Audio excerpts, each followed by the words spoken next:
그러니까 일반적인 사기 사건의 그 피해를 예방하기 위해서는 예. 좀 아까 전에 한번 차용증을 쓸 때 반드시 용도를 기재하다라는 굉장히 중요한 조언을 하나 해주셨고, 그 사기 피해 예방하려면 좀 어떤 점을 좀 더 신경 쓰면 더 좋을까요? 제 책에는 이제 5가지를 넣었거든요. 예. 5가지를 기억하기 쉽게 이제 오징어를 기억하라 그러는데요. 예. 첫 번째가 뭐냐면은 그 거래 상대방이 하는 말을 다시 한번 생각해야 됩니다. 합리적인 의심 차원에서 예. 이렇게 좋은 정보를 왜 나한테 주지? 뭐 이런 거. 그 다음에 이제 확인하라. 첫 번째 제거하고 확인하라는데, 확인하라는 뭐냐면 상대방이 하는 말 속에 나오는 내용을 확인을 해야 됩니다. 맞아요. 예. 일일이 확인을 해야 되거든요. 두 번째는 뭐냐면은 첫 만남에 느낌이 좀 안 좋은 사람은 끝까지 경계의 끈을 놓지 말아야 되는데, 그게 있잖아요. 뭔가 나한테 해를 끼칠 것 같은 사람은 진짜 해를 끼치거든요. 물론 선하게 생긴 사람도, 좋은 느낌의 사람도 피해를 주는 경우도 있지만 예. 일단 나쁜 쪽에 이 느낌이 이렇게 촉이 있잖아요. 근데 촉이. 인상이 좋아도 촉이 안 좋을 때가 있어요. 네, 그렇죠. 그 다음에 이제 세상에는 공짜가 없다. 뭔가 파격적 고수익 보장 이렇게 얘기하면 사기라고 생각하면 되죠. 아까 뭐 가상화폐라든지 뭐 비상장 주식이 갑자기 이게 뭐 상장만 되면 올라간다 뭐 이런 거. 그 다음에 이제 증거를 남겨라. 반드시 돈 거래할 때는 증거를 남겨라. 그리고 이제 중요한 게 이제 계약서 같은 거 우리가 쓸 때 뭐 내용에 신경 쓰지 그걸 갖다가 뭐 컴퓨터로 출력했는지 손으로 썼는지 신경을 안 쓰거든요. 그쵸. 근데 제가 수사한 사건 중에 이 계약서 자체가 그 내용대로라면은 사기가 맞거든요. 그래서 이제 제가 조사를 하면서 이 사기꾼한테 계약서에 이렇게 써 있는데 이대로라면은 사기가 맞지 않느냐 이 얘기를 했더니 이 사기꾼이 하는 얘기가, 검사님 저 이런 계약서 쓴 적이 없습니다 그러더라고요. 근데 깜짝 놀라서 무슨 소리냐, 계약서를 봤더니 전부 다 컴퓨터로 출력이 돼 있고요. 예. 그 서명 날인 부분에는 그 컴퓨터로 이름이 써 있고 대표이사 직인이 찍혀 있어요. 이 사람이 예. 썼다는 증거가 아무것도 없어요. 그러니까 계약서 없는 거하고 똑같은 거야. 그렇다고 계약서 쓰는데 잠깐만요. 아니 그냥 계약서가 있고 네. 도장까지 찍혀 있는데 자기는 그거 쓴 적이 없다는 거죠. 그럼 썼다는 거는 이쪽에서 증명해야 되거든요. 고소인이. 그러네요. 적극적인 사실은 주장하는 사람이 증명해야 되니까. 와, 그것도 못 믿는 거예요, 그럼? 그렇죠. 그러려면 어떻게 해야 됩니까? 이걸 막으려면. 어떻게 해야 돼요? 중요한 부분은 이제 자필을 받아야지. 금액이라든지 이름이라든지. 그래서 우리가 계약서 쓸 때 돈 나는 이렇게 손으로 쓰게 만드는 그렇죠. 그 계약서 그렇게 돼 있는 거군요. 이렇게 간인 쓰고 거기다 손으로 사인하고 그렇죠. 막 그런 게. 근데 이 계약서에는 다 컴퓨터로 돼 있으니까. 그러니까 도장도 요새 뭐 새기는 기술이 좋아가지고 막 똑같이 그렇죠. 새기잖아요. 와, 그럼 사기꾼이 오히려 뭐 이 사람 사기꾼 아니에요? 막 그럴 수도 더 큰 있겠네요. 소리 치죠. 검사한테 막 대들고 더 큰 소리 쳐요. 요새는. 왜 저 사람 말만 믿고 그럽니까? 그렇죠. 왜 일방적으로 편파 수사하냐 그러면. 그래서 도장도 좋지만은 무인을 찍어요. 무인. 왜냐하면 손으로 쓰면 필적 감정과 무인 감정이 되잖아요. 그러면 만약에 그렇게 하면 사기꾼은 좀 조심을 하겠죠. 지 알잖아요. 지가 한 건 이제 다 그 계약서에 나오니까. 그러니까 그런 차원에서 예방이 되는 거죠. 그 지장을 찍든지. 그렇죠. 지장이 찍으면 지장이 없습니다. 사기를 밝히는데.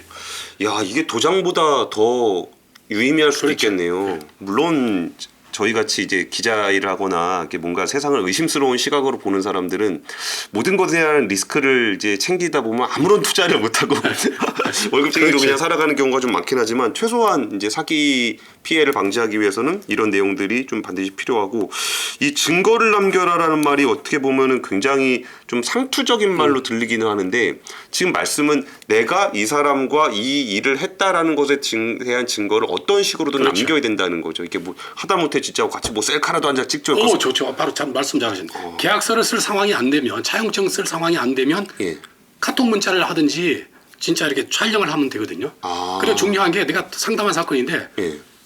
이 차용증은 안 썼거든요. 카톡 문자 주고받은 거는 내가 그 사람이 6천만 원 빌려준 거에 대한 어떤 그런 사실을 카톡 문자로 돼 있었어요. 근데 석 달 뒤에 갚기로 했는데 이 사람이 안 갚으니까 그제서야 이제 고소를 하려고 봤더니 카톡 문자가 다 날아간 거예요. 그치. 맞아. 그거를 캡처해서 보관해야 되는데 또 어떤 사람은 캡처해서 휴대폰에 보관했다. 휴대폰을 분실하는 바람에 증거 다 날아가가지고 한 1억이 넘는 그것도 그 가상화폐 코인 뭐 거래 관련해서 투자한 돈인데 난감해하는 분이 있었고요. 그 다음에 또 중요한 게 우리가 돈 빌려줄 때만 차용증을 받는 걸로 생각하는데 돈 갚을 때 그걸 회수를 안 해가지고, 예를 들어서 실제 사건이거든요. 몇 년 전 1억 원을 이제 자기가 빌린 것도 아니지 어쨌든 돈을 자기가 보관했다가 보관하면서 보관증을 써줬어요. 근데 이제 한 달 뒤에 이제 그걸 돌려주면서 그걸 회수해야 되는데 이 사기꾼이 다 안 가져왔어요. 그러면서 집에 다 찢어버릴게요 그랬어요. 근데 그 현장에 이제 그 목격자가 있었거든요. 식당 주인이 있었기 때문에 저 사람이 봤으니까 이제 되겠다 싶어서 이렇게 했는데, 그리고 나서 이제 돈 돌려주고 그리고 있었는데 3일 만에 돈 내놓으라고 전화가 온 거예요. 거기에 스트레스 받아가지고 몇 개월 고민하다가 원형 탈모증이 걸려가지고 저한테 보여주더라고요. 500원짜리 동전 크기의 원형 탈모증이 걸려가지고. 그러니까 돈을 내가 빌려준 게 아니고 누가 나한테 돈을 잠깐 맡겨가지고 차용증 써서 맡아놓은 다음에 그거를 다시 돌려줬는데 네, 내가 써준 그 현금 보관증을 이거 돈하고 교환해야 되잖아요. 그쵸. 근데 그 그걸 돈을 해소를 안 받아간 했더니 사람이 다시 와서 돈 내놔. 전화로 돈 내놔라고. 너 왜 안 갚냐고. 그래가지고 현장에 있었던 신호번 식당 드렸잖아요. 드렸잖아요. 근데 식당 주인한테 전화했죠. 놀래서 했더니 네. 식당 주인이 그런 사실 없습니다가 아니고 기억이 안 납니다. 불과 며칠 안 됐는데 양심이 있었는지. 어떤 중요한. 자, 이런 경우에 항상 제 책은 솔루션을 얘기하거든요. 자, 여러분들 이런 상황에 처했을 때 어떻게 하실 겁니까? 어떻게 하시겠습니까? 만약에 돈을 이제 돌려주러 왔는데 저 사람이 현금 보관증 안 가져왔다 이렇게 얘기했단 말이죠. 그럼 이거 돈을 돌려줘야 되겠습니까? 아니면 그냥 있어야 일단은 되겠습니까? 와 이거 좀 그래요. 이게 아직까지 이 사람이 사기꾼이라는 게 그걸 확인되지 몰랐죠. 않는 상황이니까 그렇죠. 난 차용증 안 주면은 이거 못 돌려드려요 하기가 좀 인간적으로 쉽지는 그러니까 않을 것 그동안에 같아요. 인간적으로 또 몇 년 동안 골프도 치고 잘 지내왔기 때문에 그러니까 참 난감하거든요. 그럼 어떻게 하지? 제가 강의할 때 사람들한테 물어봐요. 그건 제대로 답하는 사람이 별로 없어요. 어떻게 했냐면 그 자리에서 새로 쓰면 돼요. 받아간다고. 그러네. 그러니까 사람들이 이제 그 써준 거에 생각이 이 고정이 돼가지고 그 유연한 생각을 못 하거든요.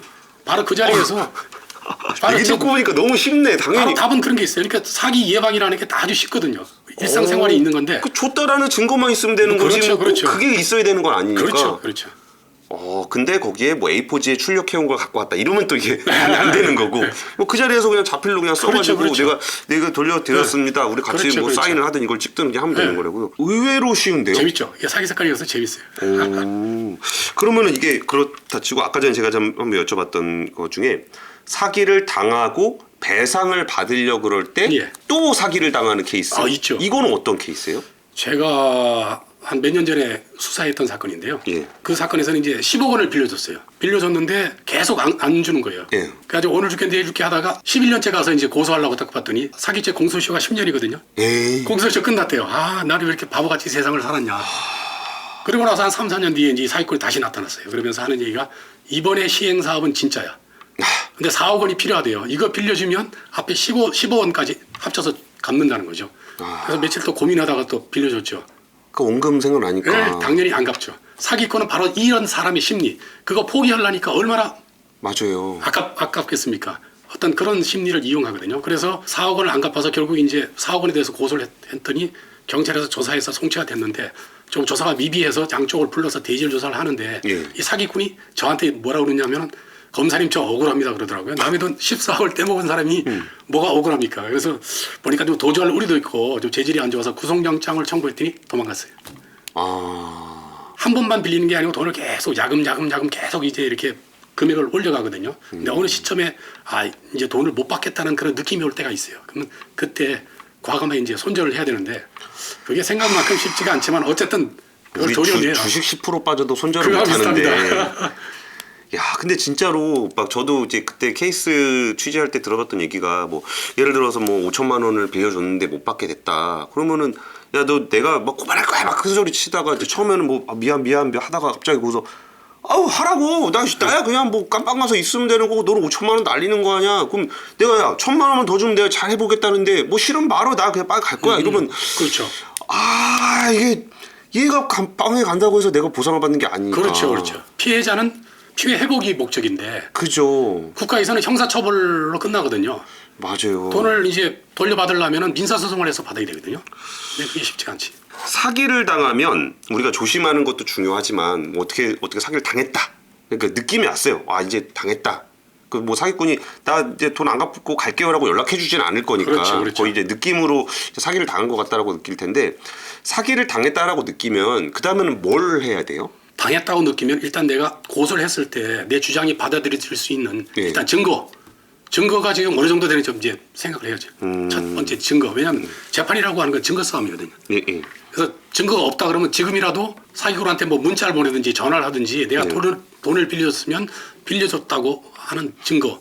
그리고 뭐라고 했는지 아까 용도. 뭐 그런 부분은 이제 이렇게 전화를 안 받으면 문자라도. 근데 대부분 문자를 싣고 이제 답이 안 올 경우가 많죠. 근데 일단 증거를 일단은 찾아봐야 돼요. 그리고 있으면 확보를 해야 되고. 그다음에 그게 어느 정도 된다 싶으면은 그 다음에는 이제 신속히 고소를 해야 됩니다. 이건 무슨 문제냐면은 우리가 이제 형제간에 이제 사기 치는 경우가 있거든요. 예. 그러면 이제 그게 형제간에는 친고죄입니다. 예. 사기임을 안 때로부터 6개월 안에 고소를 해야 되는데 아, 6개월. 이게 뭐 형제간이고 뭐 이래가지고 막 망설이다가 6개월이 넘어가는 수가 있어요. 아, 그러게. 사기도 그렇고 횡령도 그렇고. 사기를 당하고 나서도 좀 사람이 마음을 굳게 먹어야 되겠네요. 그렇죠. 그렇죠. 정신을 차리고 이거는 있으면. 확실하게 사기다라고 그냥 고소를 확 해버려야지. 뭐 그렇죠. 뭐 이거 아닐까 저럴 거 아닐까라고 생각하다가 시간 지나면 또 아무것도 못 하게 되는. 그렇죠. 사기꾼은 또 막 자꾸 돈 달라 그러면 일단은 만나자 그래요. 예. 심지어는 이제 돈 달라고 막 그래가지고 이제 막 했는데 사기꾼이 만나자 그래가지고 그 또 사기꾼 말에 설득이 돼서 또 내 주머니 있는 돈이 또 더 나가는 사람 그렇게 또 착한 사람들이 있더라고요. 자꾸 만나자 그러면 만나면 안 됩니다. 아, 그리고 만나자 그러고 시간 질질 끌고 그렇죠. 6개월 지나면 또 그리고 뭐 또 뭐 약속음이나 뭐 이런 거 해서 공증까지 해주면서 자 공증해줬지 예, 확실해 이러면 또 속아요. 그다음에 또 하나가 이제 제가 몇 건 처리한 적이 있는데 경찰에서 무혐의로 송치된 사건을 열심히 조사해서 구속영장까지 청구했는데 예. 그 사이에 또 이제 외상으로 또 말에 설득당해가지고 돈 한 푼도 안 받고 그냥 고소 취소하는 바람에 구속영장이 기각된 게 2건이나 제가 당했습니다. 2건 그것도 그 피해자한테 물어봤어요. 피해 회복은 좀 했습니까? 했더니 아니 뭐 보름 뒤에 뭐 몇 천만 원 주고 뭐 달달이 몇 백만 원씩 갚는다 그래가지고 그리고 공증까지 해주길래 그거 믿고서 고소 취소했다고. 그리고 당연히 못 받았고. 당연히 못 받죠. 도망갔어요 또 한 사람은. 그러니까 일단은 사기꾼은 구속이 되든지 아니면 혐의가 인정돼서 기소돼가지고 뭐 법정에서 뭐 실형 선고가 나오든지 어떤 그 정도 단계까지 가야 돈이 나와요. 왜냐하면은 아까처럼 80%는 불기소가 된다 그러니까 예. 일단은 가만히 있어도 이게 무혐의가 되잖아요. 증거가 부족해서. 그렇죠. 그러니까 미리 무혐의로 될 사건을 합의해가지고 내가 사기꾼 입장에서는 검사가 사기가 맞다고 오해할 수 있는 여지가 있다고 생각할 수도 있거든요. 그러니까는 혐의가 거의 명확해질 때 가야 합의를 한다는 거죠. 사기꾼은 돈을 미리 주지 않는다. 아, 그렇죠. 그러니까 진짜 합의를 하더라도 자기가 확실하게 빵에 가겠다라고 싶을 때 준다. 돈을 주는 거지. 그렇죠. 그 전에 합의해서 준다라고 얘기한 거는 또 다른 사기다. 또 다른 사기죠. 그리고 돈을 다 안 줘요. 그래서 1억 사기 치면 1억 다 안 주거든요. 그러니까 일단 1,000만 원 드리고 한 10달 그렇죠, 나눠서 그렇죠. 드릴게요. 네. 그리고서 합의한 다음에 1,000만 원 주고 그다음에 튀고. 그렇죠. 그 다음에 또 안 줄 수도 있고. 또 하나 있습니다. 마지막에 빠진 게 반대문 소리가 다운 계약서 얘기를 많이 하는데요. 네, 네. 다운 계약서 때문에 또 그냥 그 망한 사람들이 많습니다. 이것만 내가 써줘 버리면 그냥 그걸로 끝나요. 그거 가지고서 이제 그 문서가 진짜라고 주장하면 소송을 걸어오거든요. 그러니까 내가 써주는 문서가 진실이 아니라는 걸 상대방한테 받아야 돼요. 서로 주고받아야 돼요. 예를 들면은 이제 우리가 실제 사건인데요. 예. 100억짜리 부동산을 파는데 사기꾼이 그 세금 많이 나올 텐데요. 제가 절세하는 방법을 가르쳐 드릴게요. 70억 원 매매한 걸로 계약서를 씁시다. 예. 그거 한 장만 써요. 예. 그러면서 소유권을 미리 넘겨주면 자기가 이게 은행에 어떻게 해가지고 100억 원을 주겠대요. 예. 그래서 이제 그러면서 이 사기꾼이 계약금을 5억을 줬어요.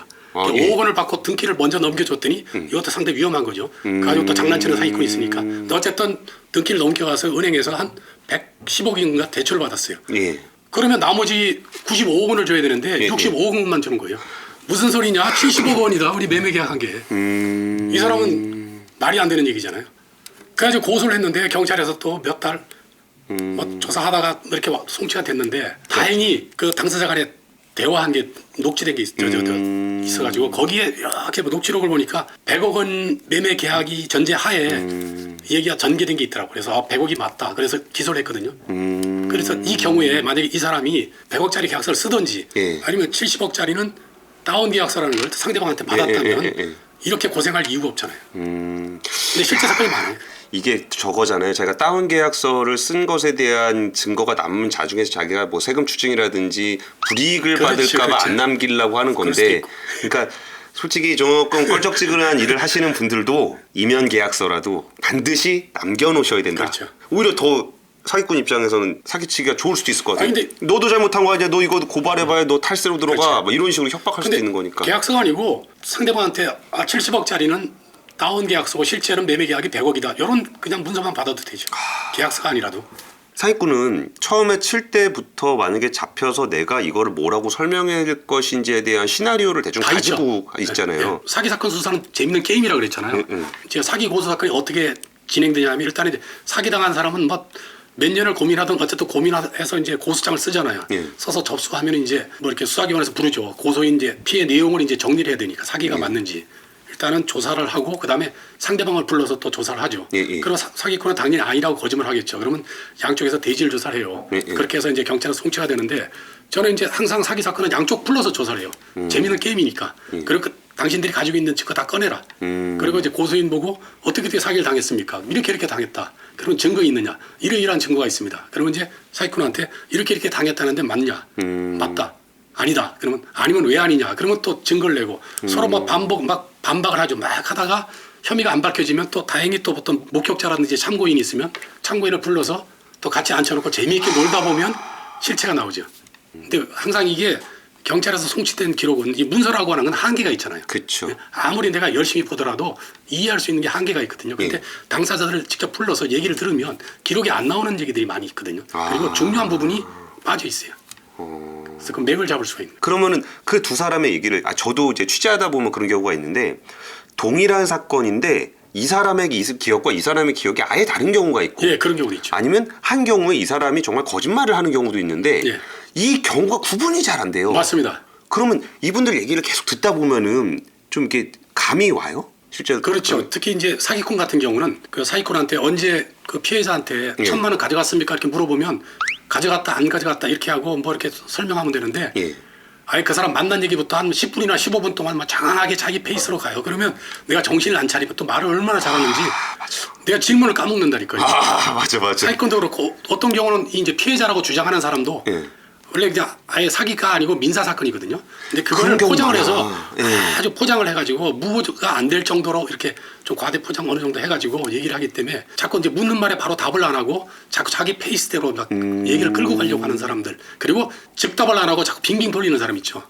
그건 이제 거짓말일 가능성이 되게 많죠. 저는 이제 금융 사건도 그렇고 일반 사기 사건도 그렇겠지만 주가 조작 사건도 그렇고 그 피해자한테 제일 중요한 거는 가해자에 대한 처벌도 중요하겠지만 이 피해를 어떻게 보상받을 수 그렇죠. 있느냐가 되게 중요하다고 보는데 이 문제는 또 형사처벌하고는 또 다른 문제잖아요. 그러니까 이런 문제들의 현실이 어떤지 예. 한 말씀 일단 좀 예. 부탁드릴게요. 보통 이제 많은 사람들이 사기 당하면 사기 고소를 해놓으면 다 그냥 돈도 다 받아주는 걸로 그쵸. 오해하는 사람이 많은데 그건 아니거든요. 형사는 처벌을 통해서 국가 법 질서를 유지하는 게 목적이고 민사는 개인이 그 피해 사기당한 금액을 자기 돈 들여서 소송해서 받아가는 거거든요. 예. 근데 그런 식으로 그냥 방치하다 보면은 현실적으로 이제 피해자 입장에서 증거 확보도 어렵고 예. 굉장히 힘들거든요. 그래서 이제 국가에서 만든 게 두 가지가 있습니다. 첫 번째가 이제 형사 재판을 하면서 민사까지 동시에 해결하는 거. 그게 손해배상 명령 그 청구 제도라 그래가지고 요새 이제 보이스피싱 피해자들이 이제 주로 많이 하더라고요. 주위에 상담을 해보면. 왜냐하면 최종적으로 이제 전달하다 잡힌 사람 주범은 다 중국에 있지만 그쵸. 그 사람이라도 잡아서 돈은 이제 보상을 받아야 되기 때문에 예. 이제 그런 경우 그거는 이제 민사를 하면서 형사까지 하기 때문에 이게 소송 촉진 등에 관한 특례법에 그게 있습니다. 근데 여기서는 이제 민사하고 일반하고 달라가지고 그냥 개인이 돈이 안 들어가요. 인지대가 필요 없어요. 근데 이게 이제 무한정 이렇게 하면 안 되니까 예. 뭐 상해, 절도, 뭐 사기, 횡령, 배임 뭐 이런 게 일정한 범위의 사건이고 이거는 본인이 신청해야 되는 건가요? 통지가 옵니다. 이제 그 기소를 하면은 법원에서 이제 통지가 오거든요. 예. 요새는 좀 옛날보다 좀 많은 것 같아요. 그건 이제 확정이 되면 이제 민사 판결처럼 이제 바로 집행도 되고 이제 그런 거고. 근데 여기 문제점이 뭐냐 하면 아무래도 기본적으로는 이제 형사 재판이잖아요. 배상 금액에 대해서 피해자가 뭐 범죄 사실을 나 사기친 적 없다, 돈 받은 적이 없다 이런 식으로 금액을 다툰다든지 아니면 피고인이 구속돼 있는 경우는 구속 기간이라는 그 제약이 있기 때문에 이게 재판이 무한정 이렇게 할 수가 없어요. 그러니까는 재판에 어떤 현재 뭐 저해할 우려가 있으면 인용을 못하도록 돼 있습니다. 그래서 인정되는 게 제도는 있지만 인정되는 게 지금 통계해 보면은 0.3%. 참 좋은 제도라고 생각했는데 1억 원 사기 당했으면 30만 원 정도만 인정이 되는 거죠. 배상명령 신청 제도가. 아이고. 그런 현실적인 어려움이 있고 또 하나 제도가 뭐냐면은 부패재산 몰수법. 그전에는 횡령이나 배임 사건에 대해서만 인정을 했는데 요새는 이제 조직적인 범죄, 그다음에 보이스피싱, 그다음에 다단계 금융 사기 사건 있죠. 유사수신행 이런 거. 이런 한정된 그 사기죄에 대해서는 형사 재판을 하면서 사기범이 취득한 그 재산을 갖다 동결시켜요. 동결시켜서 국가에서 일단은 국가에서 가져간 다음에 피해자들한테 이제 그걸 나눠줘요. 돌려주는. 그러니까 원래는 개인이 민사소송에서 받아가야 될 거를 그쵸. 이게 그렇게 되면은 뭐 이게 아까처럼 다단계인 경우는 피해자 겸 가해자고 뭐 이래 돼가지고 범위 확정도 어렵고 그래서 그 형사 재판하면서 일단은 빨리 딴 데로 빼돌리기 전에 그거를 받아서 국가가 몰수해가지고 피해자들한테 돌려주거든요. 그 제도가 이제 부패재산 몰수법인데 그것도 이제 기본적으로 이게 형사재판이라는 거에 대한 한계가 있는 거죠. 무한정할 수도 없고. 그래서 지금 요구되는 게 이제 그 미국이나 독일처럼 독립몰수제라 그래가지고요. 형사재판하고 별도로 그것만 이렇게 다 떼가지고 할 수 있는 그런 제도를 만들어야 되는 거 아닌가? 그거는 형사제도인 거예요? 아니면 민사제도인 거예요? 아니 형사재판에서 지금 부대적으로 이제 몰수나 추징구형을 하는데 그때 가서 하면은 벌써 재산을 다 빼돌리고 없기 그쵸. 때문에 예. 미리 동결시켜 놓는 거죠. 그게 지금 부패재산 몰수법에 이제 그리고 아까 독립몰수제 같은 경우는 그걸 이제 지금 제도라면은 범인이 잡혀서 재판 중이어야만 되는데 그쵸. 그거와 관계없이 뭐 도망갔더라도 이제 이것만 따로 재판해 가지고 그 지금 그러니까 국내에 동결시켜놓은. 남겨놓고 있는 재산을 동결시킨 다음에 그거를 몰수해서 피해자한테 돌려주는 그런 게 좀 입법론적으로 검토돼야 되는 게 아닌가 이런 얘기였습니다. 전 이거 되게 중요한 것 같아요. 예전에 제가 옵티머스니 라임니 이거 그렇죠. 수사할 그런 때 거. 정말 제가 이제 그냥 저는 경제부 기자니까 경제부 기자 입장에서 너무 화가 나는 게 뭔지 아세요? 그 당시에 뭐 제가 웬만하면 이렇게 뭐 정치 사회적인 얘기 웬만하면 잘 안 하려 그러는데 그 당시에 너무 이제 정치권이라든지 우리나라에 좀 힘이 있는 분들이 그 특정한 누군가를 공격하기 위한 얘기들을 너무 많이 하는 거예요. 뭐 예를 들어서 뭐 청와대 정무수석이 몇 천만 원을 받았다는 둥, 뭐 그 검찰에 누가 접대를 받았다는 네, 둥, 예, 예. 이런 얘기만 계속 나오는데 제가 그때 제일 답답했던 거는 아니 저게 저 사람들 처벌하는 게 아니라 지금 그렇지. 그 어마어마한 재산. 돈이 지금 그렇죠. 어디로 갔는지부터 빨리 그렇죠. 찾아서 일단 저 돈부터 찾고 시작하면 안 되나? 그렇죠. 자꾸 동결시켜서 피해자들을 구제하는 쪽으로 해야죠. 그러니까 아니 뭐 저 사람들을 잡는 거는 뭐 나중에 잡든지 정치적으로 그렇죠, 싸우든지 그렇죠. 말든지 그건 알아서들 하시고 그러니까 이 돈부터 빨리 금감원에서 이 돈이 좀 수상하다 하면은 일단 돈부터 동결시켜 놓고 그게 되잖아요. 독립몰수제. 그거하고 별도로 일단은 이 절차로. 마지막으로 이 책을 쓰시고 그리고 현직 검사시기도 한데 이 사기 사건과 관련해서 이게 뭐 소비자가 피해자가 됐던 가해자가 됐던 아니면 언론이 됐던 아니면은 뭔가 교육이 됐던 아니면은 진짜 지금 꾸려지고 있는 인수위가 됐던 좀 해주고 싶은 그 제언을 좀 이렇게 뭐 여러 가지 해주셔도 좋고 좀 그 제언 좀 부탁드릴게요. 사기 피해 금액이 지금 몇 % 회수되는 줄 아십니까? 저 너무 어려운 질문인가요? 아니요 숫자 들으면 너무 암담할 것 같아. 3%밖에 회수가 안 돼요. 1억 원을 사기당했으면 300만 원밖에 회수가 안 됩니다. 이거는 이제 고소나 뭐 고발을 해서 이제 드러난 거고 고소 고발이 안 된 게 또 굉장히 많거든요. 근데 이 그런 얘기를 진짜 1억 원에 300만 원이라고 할 수도 있고 1억 원 그 사기당한 사람 300명 있으면 한 명 보상받았다 그런 걸 수도 있어요. 그렇죠, 그렇죠. 그러니까는 일단 당하고 나면은 원상 회복이 안 된다는 거. 그 다음에 수사기관은 일단 고소장이나 고발장이 들어와야 그제서야 알 수 있다. 다시 말해서 사후적이라는 거죠. 아무리 검사가 유능하고 그 열정이 있더라도 이거를 혐의를 밝히는 데는 한계가 있다는 거죠. 예. 그러려면 이걸 안 당하려면 우리가 미리 이 사기 예방은 어려운 게 아닌데 아까처럼 증거 남기기라든지 합리적인 의심을 해본다든지 뭐 이런 사소하다고 생각되지만은 일단 관계가 좋을 때 이거 중요하다. 스스로가. 관계 중요할 때 해야 그렇죠. 돼. 이게 씻기 전에 말이에요. 관계 안 좋을 때는 안 해줄 거란 말이잖아요. 그렇죠. 일단 내 돈이 넘어가기 전에. 왜냐하면 상대방은 내 돈을 빼먹기 전까지는 되게 잘해주니까.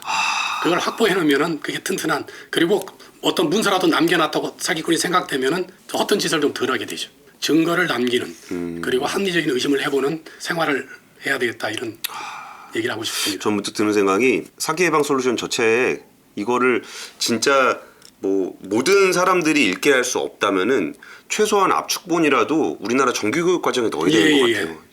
지금 교육 과정에서 한 번 정도 배우고 이것을 모든 사람들이 여기다 우리 차용증에다가 뭐 여기다가 용도를 쓰자라고 얘기했을 때 야 나 못 믿어? 라는 게 아니게 거기에 바로 최면을 거는 거거든요.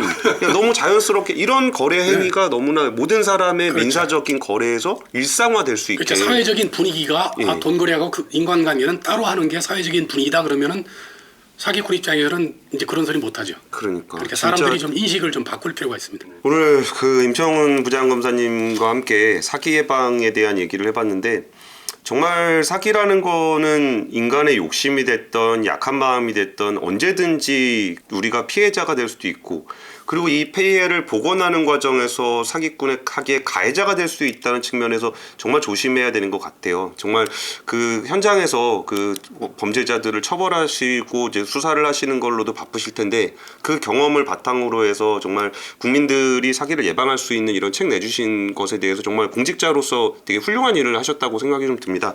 그래서 사기 없는 세상은 없을 수 없을 거예요. 하지만 사기 피해를 최소한 조심할 수 있는, 그리고 사기 피해가 적어질 수 있고 나중에 사기로 피해가 발생을 했을 때 최소한 원상 회복할 수 있는 비율이 높아지는 그런 제도적 보완과 국민적 인식이 높아지는 시간을 가졌으면 좋겠습니다. 오늘 준비한 얘기는 여기까지고요. 지금까지 임채원 부장검사님과 함께했습니다. 지금까지 박채광제였습니다. 감사합니다. 네, 감사합니다.